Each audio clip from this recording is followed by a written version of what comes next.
Yo, my son's school. They've been tearing it up lately. Hard to beat them. All right, and I think he playing. He said he switched to safety.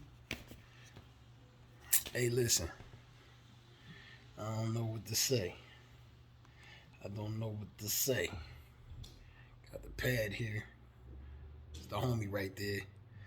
But I'm trying to put y'all down with some stuff now. I keep getting this.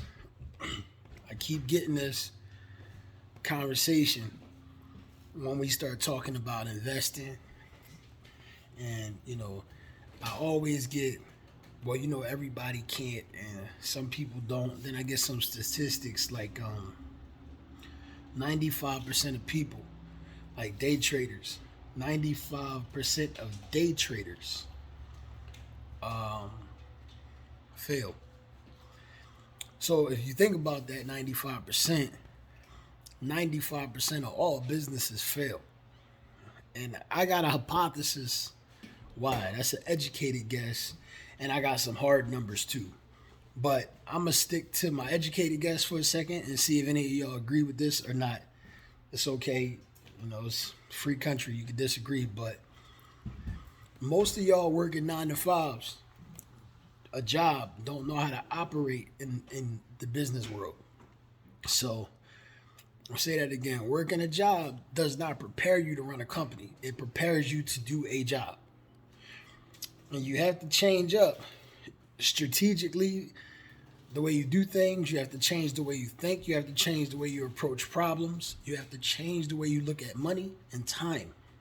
You got to look at time and money different when you're running your own business. So, you hear this a lot with people coming from the job world going into the business or investing world. How much money did you make and how long did it take? Right? And you might hear this from an entrepreneur. I haven't paid myself yet, but my business is doing 300,000 a year. I haven't paid myself yet. You might hear, my first few months I ain't make no money, or my first year I didn't make no money, but now we're making 20,000 a month. Right? You might hear terminology like that, and it's because when a person is building a business or an investment portfolio or a trading account, they're not in this for a short burst. It's not a sprint. They're in this for the long haul. It's about percentage growth, it's about longevity, and it's about the overall health and wellness of the business. Right? And when you look at your job, you're only in this for 40-hour or 60-hour runs at a time. You want to get paid for everything you've done the last 40 hours, 60 or 80 hours. And that's your entire focus. Your focus is, all right, I'm here. I fixed this. I swept that. I seen this many patients. Now pay me. Right? And in business, the business owner's focus is not just, I came and I fixed something, but it's, all right, we fixed this. We're going to get paid, but now we have to have a projection of how many more jobs and how much would this cost for us to do these jobs. Are we making enough money to be profitable, long haul, long term, employees, insurance, blah, blah, blah, blah, blah, blah, blah. So 95% of businesses fail because they don't know how to think like that. They're thinking, I came here, I did this job, I got paid for it, and that's it. It's not a projection of how big will this business be in 5 years, and let me only worry about 5 years from now. Or things of that nature. Boom, boom, boom, boom. And how's that? Now, why am I talking about that when it comes to trading? Because I don't know if y'all understand this, but trading is just as much of a business as a brick and mortar is. Trading is just as much of a business as real estate, right? So people say, well, how, man? I buy a house, I can get equity. That's absolutely true. Just like if you would have bought Tesla back in February 2021, you would have an enormous amount of upside in equity right now. So if you were to buy that house in February, at this point right now, and the market's looking great, you can sell it for what, 20% more? If you would have bought Tesla back in February, right now you'd have made an enormous amount of money, right? If you bought the right amount of shares. So that's why when you look at trading the stock market, and trading means you buy it and you sell it. You don't hold on to it for future gains. You buy it at a price. Let's say you buy it at 100, and you sell it when it moves to 120. Okay, that can happen the same day. That can happen the same week. That can happen the same month.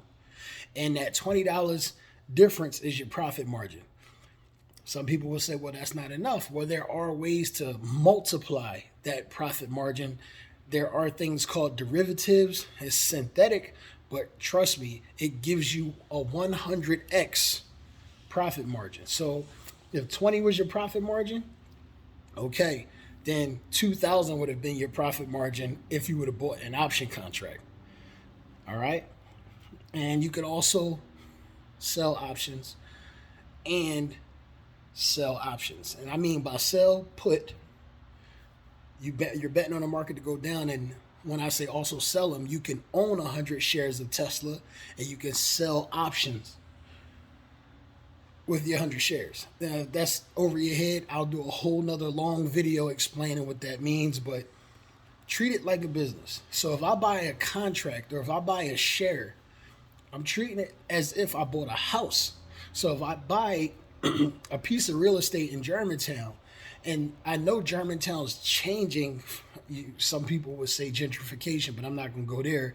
I know the property value is going up. Then I'm going to hang on to it until I make 30, 40, 80% above what I paid for it. So if I pay $100,000, I'm going to hang on to it until I have $180,000 in. If I pay $200,000, I'm going to hang on to it until it's worth around $400,000. So now we're going to look at stock market. Okay, so if I'm buying Microsoft or Apple, if I put $100,000 into Apple, and some people say, well, how is that possible? How is it possible for you to buy a $100,000 house? You're using the bank's money. So people say, well, you can leverage to buy Apple. Yeah, you can leverage on margin. You can also liquidate. I'm not going to go there, but there's ways to leverage money, or you can use your own money, just like if you bought sneakers. If you buy a Michael Jordan. So if I buy $100,000 worth of Apple, then I'm going to wait until it's worth 200, 300. Some people might even wait until they have grandkids and then transfer the stocks into their family members. So if you're buying properties in Germantown, and I'm not selling that. If I'm flipping properties, I'm not selling it until it's worth 100 grand more. Okay, if you're flipping stocks, then you might not sell Apple for 2 years until you've doubled or maybe made 60 or 70% on your 100,000. Treat it like a business. Treat it like a business. I'm not going to do all of this paperwork to buy a home just to sell it 2 weeks later because it went up 20,000. Man. Nah. This is why 95% of people fail, because they don't really understand the business they're in, and they don't understand how it relates to all other businesses around it. They don't understand. You can be way more successful if you just study. So here's some things to study. Money, Mastering the Game by Tony Robbins. Read the book. Take notes. Go chapter to chapter. Do not read it like it's a novel. Don't read it like it's a story. Read it like it's an education. Okay? Highlight. Take notes. And then every 2-3 months, go over your highlights. Look through your notes and see if these things are still relevant. See if they make more sense to you. Okay? Mark Douglas' book, Trading in the Zone. Trading in the Zone teaches you that 95% of trading is mental. Right? You get into a trade, it starts to go the other way, you start to panic, you can't sleep at night, you keep looking at the chart all day. If you're not reading Trading in the Zone and you're not taking these type of things in, then you'll have these sinful mistakes. What they call in the trading world is being emotional. And you lose a trade, now you want revenge and you want to win that back because no one wants to lose. That's not this type of game, gang. It's not this type of game. So Read Trading in the Zone, because if you've never traded, or if you've been trading less than a year or less than 2 years, or some people, they trade as a career, but they still emotionally trade, and this is the reason that they lose so much money. You have to remove your emotions. It's like playing poker. It's like playing poker. Market Wizards. Read Market Wizards. Market Wizards is a great book. The author, I can't remember his name. Sheesh. Just look it up. Amazon. Amazon doesn't pay me, so that was, look it up on a bookstore. And you read this, and they're going to interview the best traders in the world, and you'll learn what habits they have in common. Just have a little notebook, and when you go through like Paul Tudor Jones or other great legendary traders, write down what their philosophies are and how they view wins and losses as stop losses and percentages and compounding. Just write it all down. If you want to learn how to do this as a skill, just write it all down. 95% of businesses fail. Why? Because you're not treating it as a skill. This is a skill set you have. And this is not a let me try a couple times, get discouraged, and quit. No, this is a marathon. This is a marathon. So sometimes Target have a great year. Sometimes Walmart have a better year. Sometimes Amazon make them both look dumb. And then they both come out with new things and new projects and new ideas to make them get back in the limelight. It's a game. Everything's not going to be great. You lose, you lose. We talk about it all the time when we were selling sneakers. You buy a pair of sneaks for $1,000, right? You know that the sneak resale should be $1,400.